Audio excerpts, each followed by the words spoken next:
En nombre d'hectares, je suis ce matin avant de démarrer à 470 hectares. On a ensilé 22 jours, 22 clients. Les clients sont très contents à propos de la qualité de hachage, l'éclatement des grains. On sait toucher vraiment tous les grains. S'ils veulent du grain concassé, c'est possible. Moi je suis en éclateur standard, en 240 mm de diamètre. Et mes clients, ça leur va très bien. Au niveau de la structure du maïs, j'ai un différentiel de 30% entre les deux rouleaux. Rien à dire, même là, comme là, on a des feuilles sèches, la qualité de coupe est là au rendez-vous.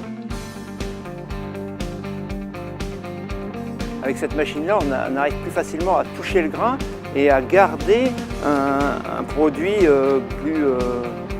moins broyé, moins écrasé, etc. On garde une structure au niveau de l'ensilage. Un ensilage de qualité, pour moi, c'est un ensilage qui est sec déjà, relativement sec, c'est-à-dire entre 30 et 32 de matière sèche, c'est quand même l'idéal. Et avec passablement d'amidon. Et ici, dans la parcelle où on se trouve aujourd'hui, on a ce qu'il faut. On a quelque chose de sec et de riche en amidon. Et après, ce qui constitue l'efficacité alimentaire, c'est la coupe. C'est avoir un ensilage bien coupé. C'est vrai qu'il y a eu une évolution, un bond en avant extraordinaire par rapport aux séries 7000. Malgré que j'ai aussi encore des séries 7000 et que les clients ne se plaignent pas de la qualité du travail. C'est surtout au niveau, en fin de compte, de l'entretien où nous, on a tout à y gagner avec une 1006. Les couteaux, au bout de 470 hectares, à mon avis, je vais pouvoir je cible les 1500 hectares minimum. Le contre-couteau ici, c'est un Premium Plus, 470 hectares, on dirait qu'il est neuf. C'est vrai que la machine, c'est un investissement. Par contre, on a le retour du gain par rapport à la consommation. On est à 27 litres hectares en opérationnel, c'est-à-dire vraiment dans les champs. Avec le transport, on est à 32 litres. Cette machine, elle est équipée aussi de la régulation électronique bout de champ, c'est-à-dire que quand je relève en bout de champ pour faire mes manœuvres en fourrière, le régime chute à 1200 tours minute.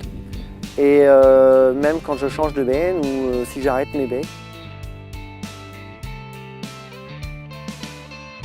Les atouts de la machine, la qualité de hachage qui est très importante, la puissance parce que bon, on est capable de faire beaucoup d'hectares d'une journée. 625 chevaux, je trouve, environ, elle se débrouille vraiment pas mal. Une remontée de couple incroyable, c'est-à-dire que bon, sa plage de travail c'est entre 1700 et 1900 tours minute au niveau moteur.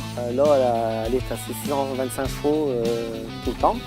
Et je l'ai déjà fait chuter à moins de 1400 tours minute et elle a un couple extraordinaire.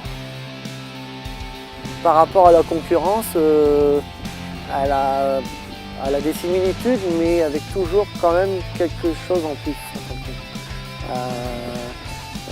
Si on prend la concurrence, il y en a qui ont l'ouverture en V, d'autres qui ont l'ouverture des portes. Nous, on a les deux. Ensuite, la garde au sol. C'est la garde au sol la plus importante du marché et moi, en conditions humides, j'en ai vraiment besoin de cette garde au sol. La machine passe alors qu'avant, on aurait peut-être dû pousser la machine avec un tracteur que là, il n'y a aucun souci, elle passe toute seule. Et